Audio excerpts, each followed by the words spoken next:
السلام عليكم داوديال waxaad ku soo dhawaataan barnaamijkeena oo ah meelaha ugu halista badan dunida hadii aad ka heshay muuqaaladayna oo aad ku cusub tahay aragtida official fadlan subscribe noo sar channelkeena sidoo kale soo raac Facebook page isla socod wanaagsan mahadsanidin goobta lagu magacaabo Death Valley waxay ku taalaa wadanka Mareykanka waa meel ay adag tahay in lagu noolaado cabirka cimiladu waxa ay gaaraysaa 56.7 degree centigrade hadii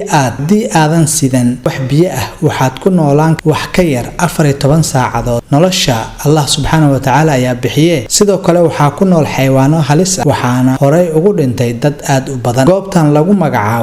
lagu magacaabo Kill Desert waxay dhacdaa dhanka waqooyi bari ee dalka Ethiopia waxayna ku dhowdahay xuduudda dalka Eritrea waa meel cimiladeedu u kulushahay ayna adag tahay in xayawaanada iyo bini'aadamkuba ku noolaadaan sidoo kale meeshani waxa ay leedahay cusbo suni ay ku jirto cusbadaasi oo ay ka kooban tahay carbon dioxide oo aad u fara badan waxaana laga mamnuucay in la booqdo meeshan goobta lagu magacaabo Snake Island waa jasiirad ku taala dalka Brazil ayaa leh masas aad u fara badan waxaana loo aqoonsaday meelaha ugu halista badan dunida waxaana ku nool masas aad u tiro badan oo leh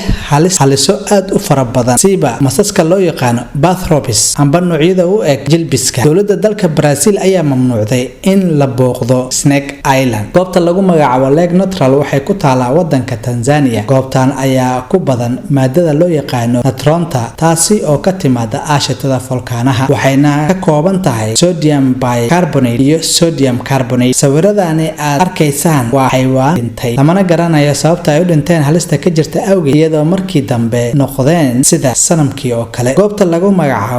lagu magacaabo Bermuda Triangle waxay ku taalaa waqooyiga Atlantika waxayna ka mid tahay meelaha ugu xabsida badan adduunka waxayna ku taal badda Atlantic iyadoo u dhaxaysa magaalooyinka Puerto Rico,